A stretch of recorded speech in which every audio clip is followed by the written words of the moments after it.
s'il y a autant de gens paumés dans la vie aujourd'hui, c'est parce que on va aussi de plus en plus vers des métiers désincarnés. En fait, là, c'est très tangible. C'est-à-dire que moi, j'ai mon entreprise qui est basée à Bordeaux, mais mon embouteilleur, il est au Havre. Tu vas au Havre, en fait, c'est des containers de bouteilles qui arrivent, tu as des étiquettes, c'est très tangible, en fait. Ouais. Et en fait, tu as eu une idée, et 9 mois après, j'ai une bouteille dans la main. Tu as lancé Aesop en 2019. Ouais, 14 mars 2019. Donc ça va faire 5 ans. Ça fait 5 ans, et pour que je parle du 14 mars, c'est que le 14 mars 2020, donc le jour des 1 an d'Aesop, c'était la fermeture des bars et des restos qui sont mes clients, quoi, tu vois, donc wow. Le cadeau le jour J, quoi. La bonne claque derrière la tête, tu sais. Wow. Donc ça et t'as quand même réussi à tenir le coup. Ouais, mais en même temps, il n'y avait pas beaucoup à perdre puisque la boîte était petite, tu vois. Donc, ouais. Ouais. Et ce qui est marrant dans ton parcours, c'est que tu étais plutôt sur des trucs complètement immatériels. C'est un genre de logiciel. Ouais. Après, c'est dans de la tech. Ouais. Et là, tu m'as dit, tu disais là, je veux être dans quelque chose, un produit physique. Ouais, un truc tangible, quoi. Et pourquoi ? Parce que c'est aujourd'hui, si on veut faire du pognon et avoir de la liberté, vaut mieux aller sur du web. Et vaut pas se casser le cul à vendre des bouteilles et faire un truc où tu fais du pain. Enfin... Ouais. Bah en fait, le truc, il y a Alors déjà, je trouvais sympa d'avoir un produit bon, tu vois. C'est que les clients, quand ils disent ton produit est trop bon, c'est plaisant, quoi. Moi, j'aimais bien l'idée de me dire j'ai un produit qui est là dans les moments de joie. Ouais. Tu vois, j'ai un produit qui est sur les tables quand on est content d'être à table, tu vois. Ouais. Ça peut paraître un peu simpliste, mais c'est vrai. Et donc, j'avais besoin d'un truc concret aussi parce que j'avais vendu de la donnée, quoi. Donc, tu vendais de la donnée. Moi, ça m'épanouit pas, quoi. Et je savais que... Et plus ça va, là, c'est un produit transformé. Ouais. Et plus ça va, plus je me dis, en fait, c'est des produits non transformés qui me feraient kiffer. Tu vois, j'aimerais bien... Enfin, ça me pourrait très bien m'aller de vendre de la farine, quoi. Mais ouais. Et là où je suis pas d'accord avec toi, c'est que bien marketé et bien vendu, tu peux faire vraiment du pognon et plus que sur de la tech. Ouais, alors du coup, tu dirais quoi aujourd'hui, il y a plein de jeunes qui veulent se lancer dans l'entrepreneuriat.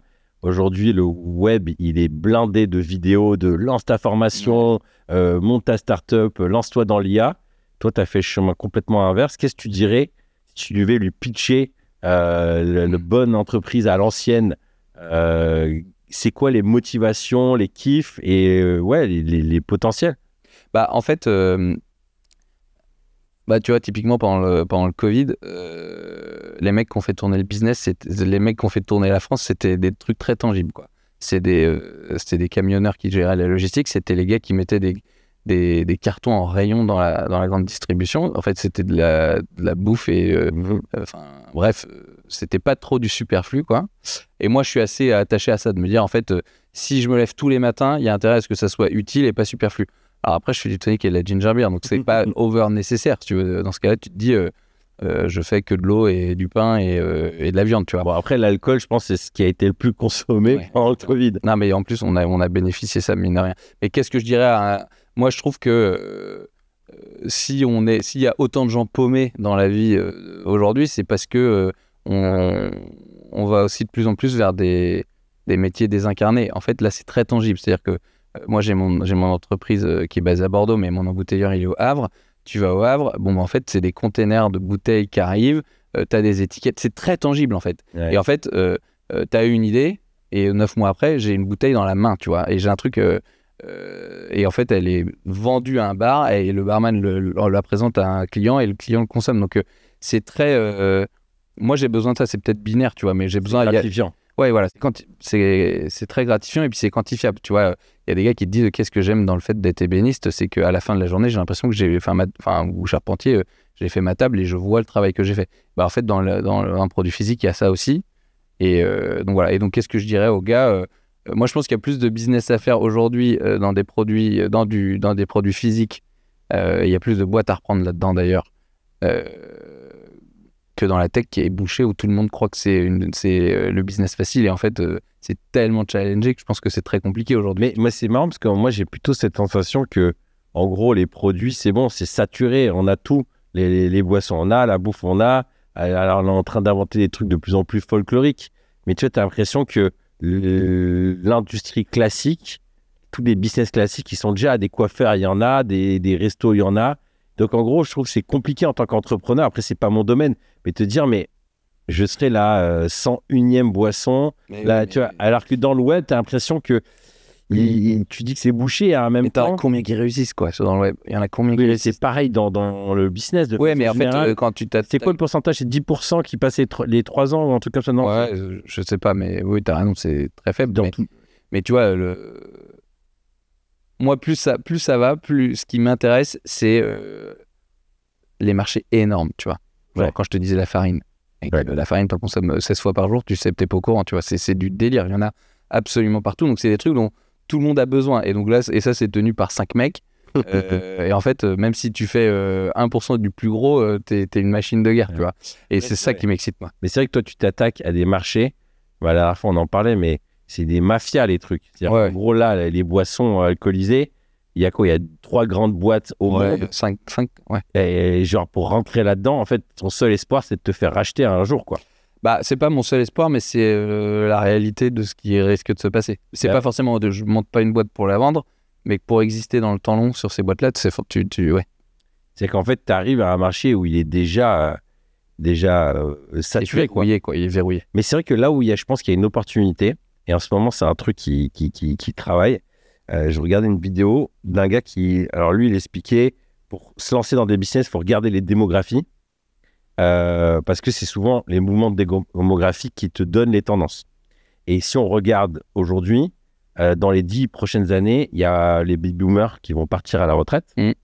Et une grosse partie des business aujourd'hui sont détenus, je crois que c'est 40%, un truc comme ça, par ces gens-là. Donc, dans les 10 ans, il y a un transfert de richesse de malade qui va se mettre en place, sachant que c'est beaucoup des entreprises qui fonctionnent, qui roulent, mais qui ne sont pas digitalisées, qui n'ont pas forcément mis des process, ils n'ont pas mis un Notion à l'intérieur. Enfin, tu vois, genre, il y a tellement de choses à faire. Et en ce moment, ça commence à tourner dans la tête, me dire, putain, mais en fait, il y a peut-être plein de business à les récupérer. Mais c'est tangible. Et là où moi, je te rejoins, c'est que moi, j'ai toujours fait du digital quasiment.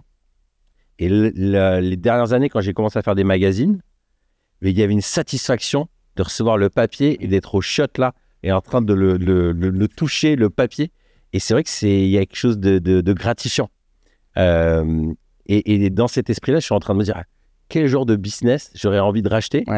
Et en effet, je pense qu'il y a du gros potentiel. Et il y a plein de gars qui sont pas des vrais entrepreneurs, on va dire, capables de... C'est pas du tout négatif ce que je dis, mais pas capables de faire 0 à 1, mais qui seraient peut-être plus des bons gestionnaires et qui peuvent racheter des boîtes où il y a déjà des assets, tu vois.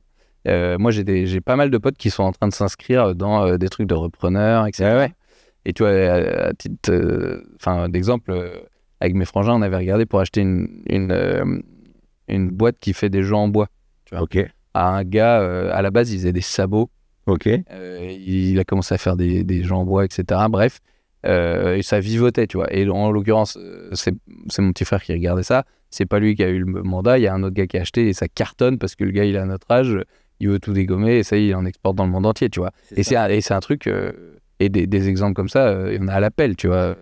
C'est ça que je trouve ça passionnant et je pense que pour beaucoup d'entrepreneurs, en tout cas des gens qui veulent se lancer, ou même je pense pour un papa qui veut se lancer dans l'entreprise, parfois c'est peut-être plus stratégique de racheter.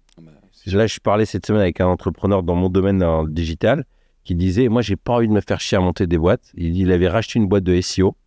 Il dit, en fait, en 1 an, j'ai fait ce que j'aurais mis 10 ans à faire.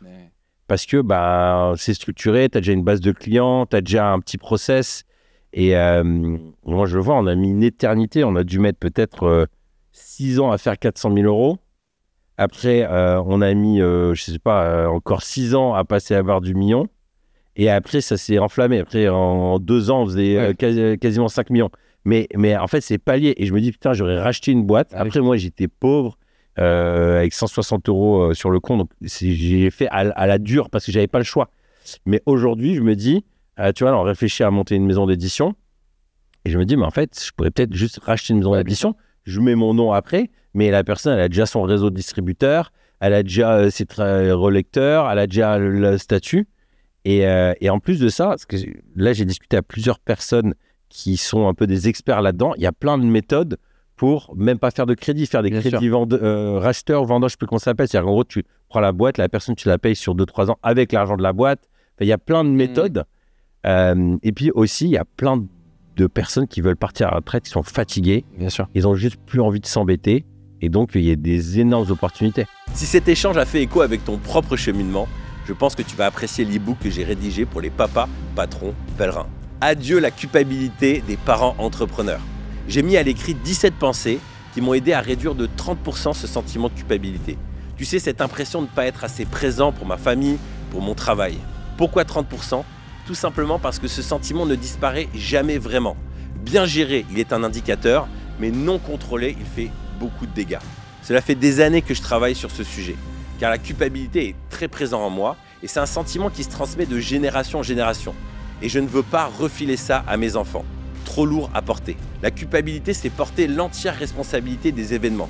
Dans l'e-book, je te partage aussi un cheminement mental pour t'aider à discerner ta part de responsabilité, au lieu de te flageller, encaisser, faire le sauveur, de plutôt responsabiliser les gens autour de toi.